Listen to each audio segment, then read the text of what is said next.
Yes, alright. Gye buvuddeko emabega, Lord Mayor Erias Lukwago abadde agenda mu maaso n'okuteeka akazito ku chairperson w'ekibiina kino oba w'eminisitule eno eya Uganda Human Rights Commission, ng'agenda mu maaso n'okutuuza akazito ku chairperson Mariam Wangadya olw'ebikolwa bya General Muhoozi Kainerugaba. Kaakati ku luno Mariam Wangadya, chairperson w'ekitongole kino ekya Uganda Human Rights Commission, avuddeyo na breaking silent, n'ayogera ku nsonga, n'ayogera ku pressure eriwo wakati w'Erias Lukwago saako n'ekibiina kino oba n'ekitongole kino ekya Uganda Human Rights Commission. Ekitongole nno kino kirwanirira ddembe ly'abuntu, era buli gy'obeereyo ng'okinyuzibwa ng'otuntuzibwa manya nti nabakuvunaanyizibwako abatawa mwaganya oyo agenda maaso n'okukuchunya byaba ekitongole kino ekya Uganda Human Rights Commission. Newankubadde wakimbagamba bangi tebakimanyi olw'ensonga nti no tebalabanga ku any actions kyakiteekinze kulaba nga kwegamba kiragira ddala nti no mu butuufu kirwanirizi kitongole ekirwanyirizi ky'eddembe ly'obuntu nga bwe bakyeyita.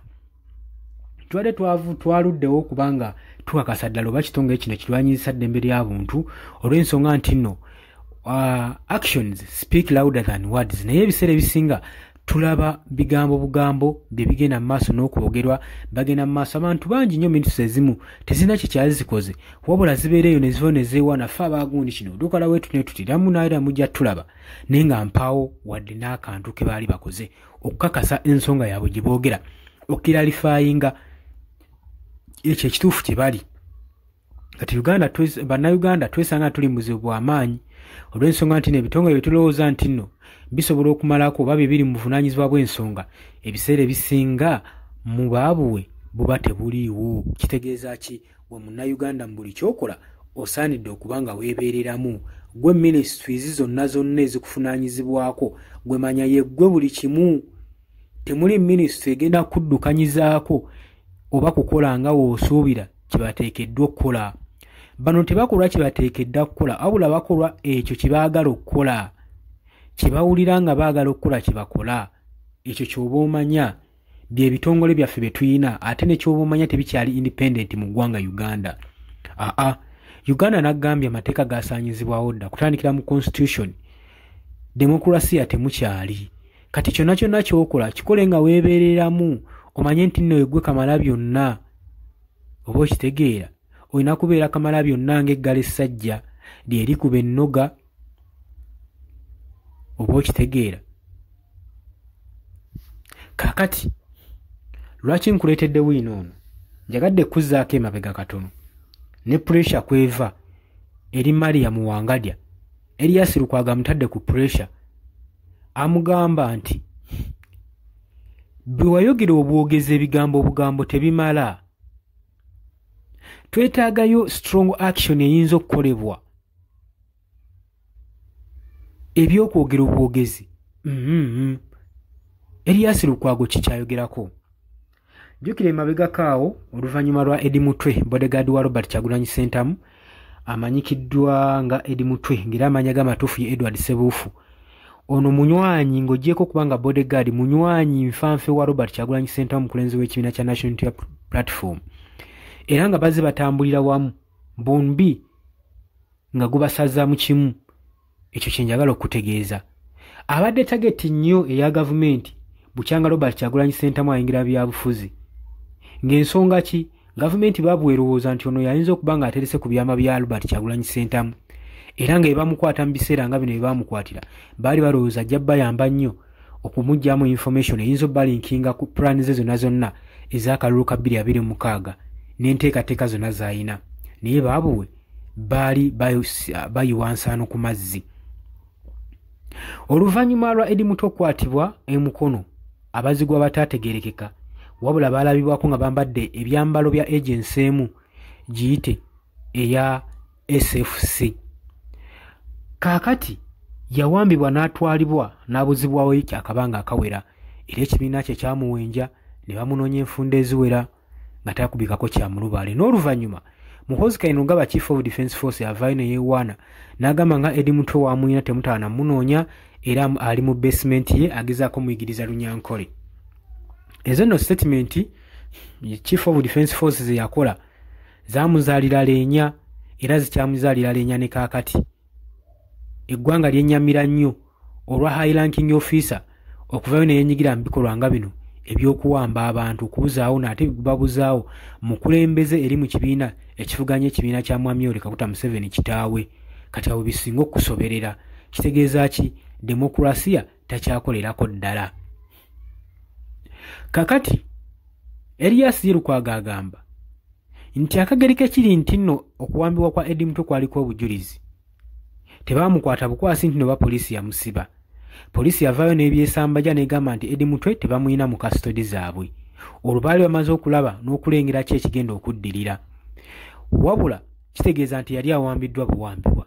Kati Erias Lukwago alumiriza agamba Mariam Wangadya waaki oba toyisa rest warrant egenda maaso n'okubawa omwaganya okukwata General Muhoozi Kayino nga Chief of Defence Force olw'ensonga nti yavaayo ne yeewaana nti Eddie Mutwe yamuyina era yali amuterese mu basement ye ng'agezaako muyigiriza Lunyankole. Ebyo tebimala okukonfaaminga. Agamba Erias Lukwago tukoye obukooyi ebigambo bugambo tebimala. Twetaaga strong action, twetaaga ba taking strong actions eri CDF ono asobole okuba nga akangavula. Habula Mariam Wangadya gye buvuddeko avuddeyo n'agamba nti nno yes naweebwa obuyinza ffe ng'ekitongole ekya Uganda Human Rights Commission twaweebwa obuyinza obumala okusobola okulaba nga tusobola okuyisa ene rest warrant ku government officer yenna oba ku high ranking military officer oba general officer yenna twin authority eyisa rest warrant ne bamukwata. N'agamba naye nga womanyi ensonga tezeetaaga kubanga zikwasibwa emotional, zeetaaga okwatibwa n'obwegendereza n'amagezi ng'ogataddemu okusobola okulaba nga bakangavula Muhoozi Kayino Lugaba. Erias Lukwago si yasoose okuba nga adimandinga action ekolebwe ku Muhoozi Kayino Lugaba, wabula twalabyeko jjojjo ly'abalamu nga biliyoni yono Sudanese British billionaire Mohammed yavuddeyo n'ateeka akazito ku Mwami Yoweri Kaguta Museveni agende maaso n'okudisipulininga mutabani we aleme kuva ku mulamwa, engeri gy'atattamu eggwanga, engeri gy'agenda mu maaso n'okuwoninga ba diplomatic byonna ebyo nga tubitwalidde wamu n'engeri gy'olabamu eggwanga gye litandise okuba nga litambulamu. Tujjukira ku by-elections oluvannyuma n'amawulire okubwa emiggo emiyitirivu ennyo saako n'abawagizi b'ekibiina kino ekya National Unity Platform era Muhoozi Kayino nga Chief of Defence Force mu ngeri yemu yavaayo ne yeewaana nga ye wa training abaana bwe bagenze maaso n'okukola ebikolwa ebyo eby'ekitujju eby'okukangavula.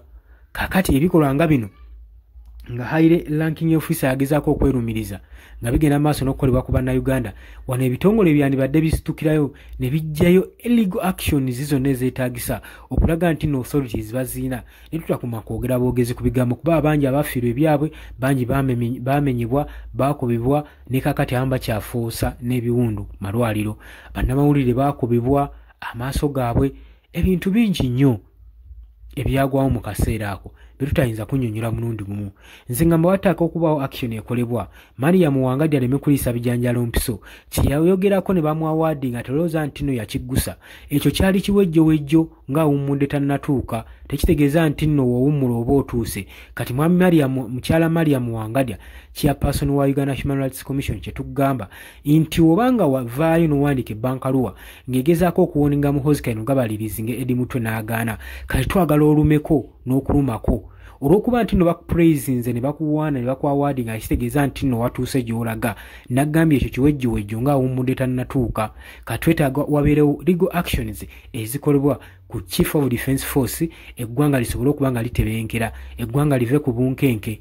Tatadde nno ku bunkenke bannansi bokka aba Uganda wabula ne ba diplomatic abava mu mawanga g'ebunaayira. Kitegeeza ki? Kiba kitatana trade saako ne investment. Sijjuke abantu baba ba investors abazze okusiga ensimbi bamusiga nsimbi mu ggwanga lyaffe lisobole okuba nga likulaakulana ne economy okuba nga bagibuuminga, naye baabuwe olw'okuba nti nno tulina mu ba high ranking officers nga bano kigambibwa nti nno abasajja bakyatiddemu era omwaka ogujja oba naguno gwe nnyininyini twandiyinza obutalabako investor n'omu agenda mu maaso okuteeka nsimbi mu ggwanga erya Uganda mu projekiti ez'enjawulo.